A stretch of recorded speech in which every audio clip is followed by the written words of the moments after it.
వాగర్థావివ ప్రవక్తో వాగర్థ ప్రతిపత్తయే జగత పితరో వందే పార్వతీ పరమేశ్వరో వందే పార్వతీ పరమేశ్వరో.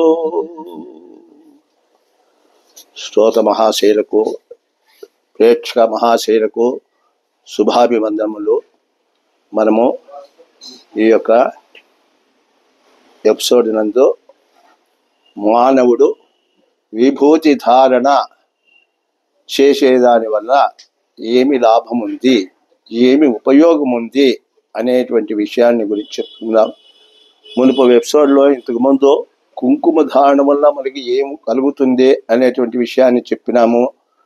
అదేవిధంగా విభూతి ధారణ వల్ల ఏమి కలుగుతుంది అనేటువంటి విషయాన్ని మనం తెలుసుకుందాం. విభూతిర్భూతిరైశ్వర్యం మణిమారికమష్టదా. విభూతి అంటే భస్మము అని అర్థం, అందరికీ తెలుసు. బూడిద, అది. ఈ బూడిదను మనము ధరించేది వల్ల ఏం లాభం అంటే శ్రీకరంచ పవిత్రంచ శోకరోగ నివారణం, లోకే వశీకరణం పుణ్యం భస్మం త్రైలోక్యపావనం అనేటువంటిది ఉన్నది. అంటే సంపదలను ఇస్తుందంట విభూతి. మనము ధరించేదానివల్ల మనకు సంపదలు కలుగుతాయి అంటున్నాడు.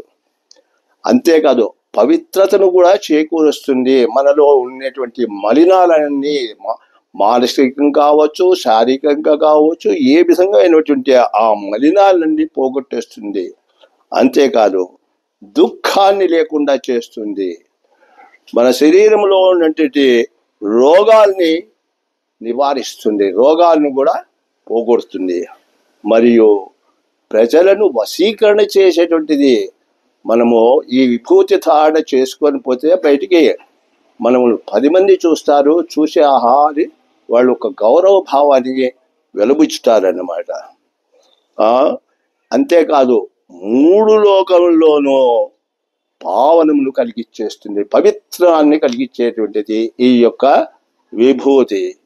ఇది పురుషులు ధరించడం వల్ల కలిగే ఫలితాలు మనకు ఇవన్నీ కూడా ఉంటున్నాయన్నమాట.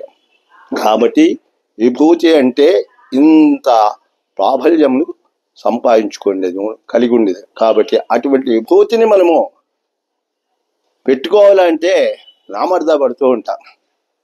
కానీ విషయం తెలుసుకున్నాక మాత్రము దాన్ని మనము ఆచరిస్తే దాని యొక్క విలువ, దాని యొక్క ఫలితాన్ని మనము పొందగలుగుతాం అన్నమాట. మానవుడు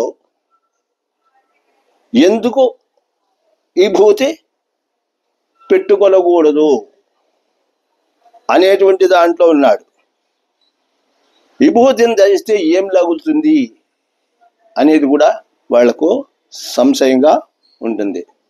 ముఖ్యంగా ఎవరైనా సరే, ఏ మానవుడైనా కూడా వాళ్ళ జీవితంలో ఒక్కసారైనా దేవాలయానికి పోకుండా, ఒక్క రోజైనా దేవాలయానికి పోకుండా, ఒక్క రోజైనా ఆ స్వామిని స్మరించకుండా శ్లోకాలు కానీ, మంత్రాలు కానీ, లేదా ఏవైనా పూజలు కానీ ఇవన్నీ చేయకుండా ఉంటాడో అటువంటి వాడు ప్రతిరోజు ఈ యొక్క విభూతి ధారణ చేసేదాని వలన కేవలం వాళ్ళు ఇవన్నీ చేయకున్నా కూడా వాళ్లకు ఇవన్నీ చేసినటువంటి ఫలితాన్ని కలిగిస్తుందంట ఈ యొక్క విభూతి ధారణ అన్నమాట.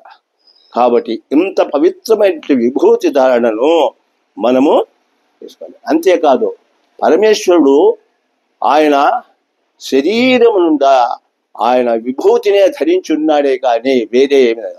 అందుకే ఐశ్వర్య ప్రదాత అన్నారు. విభూతిని ధరించినాడు కాబట్టి ఆయన ఐశ్వర్యాన్ని ఇవ్వగలిగినటువంటి శక్తి ఆయనకు కలిగింది. కాబట్టి ఈశ్వరునికి విభూతి ధారణ వలన ఏమైందంటే ఆయన మన ప్రజలందరికీ ఐశ్వర్యాన్ని ఇచ్చేదానికి అవకాశమైంది. అందువల్ల అటువంటి మహాపవిత్రమైనటువంటి ఈ యొక్క విభూతి అన్నమాట.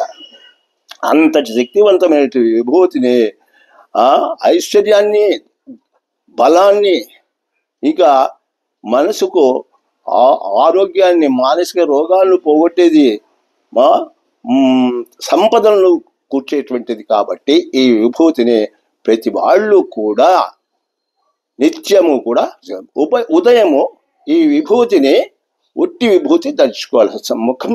ఎందుకంటే ఎప్పుడు కూడా మానవుడు అనేవాడు ఒట్టి ముఖంతో ఉండకూడదు. నిద్ర లేచిన తర్వాత మొహం కడుగుతూనే ఇంత విభూతి ఒక డబ్బీలో పెట్టుకోండి, లేదా ఒక విభూతి చెండు దగ్గర పెట్టుకోండి. దానితో మీరు చూసుకోండి. తర్వాత స్నానం చేసిన తర్వాత, స్నానమైన తర్వాత వాళ్ళు విభూతిని తడి విభూతి పెట్టుకొని, కుంకుమ పెట్టుకొని లక్షణంగా పూజ చేయాల్సి వస్తుంది. కానీ ఈ అమావాస్యల నాడు కానీ తద్దినాల నాడు మనము తడి విభూతి పెట్టుకోకూడదు. మనము పొడి విభూతి పెట్టుకొని చేసుకోవాలి. ఆ తర్వాత కార్యక్రమం అయిన తర్వాత, తర్పణం ఇచ్చిన తర్వాత, తీతైన తర్వాత మనము కుంకుమ ధారణం చేసుకోవాలి. ఈ విధంగా ఈ విభూతిని ధరించడం వల్ల ఎన్నో ఉపయోగాలు మనకు కలుగుతున్నాయి. ఓం స్వస్తి.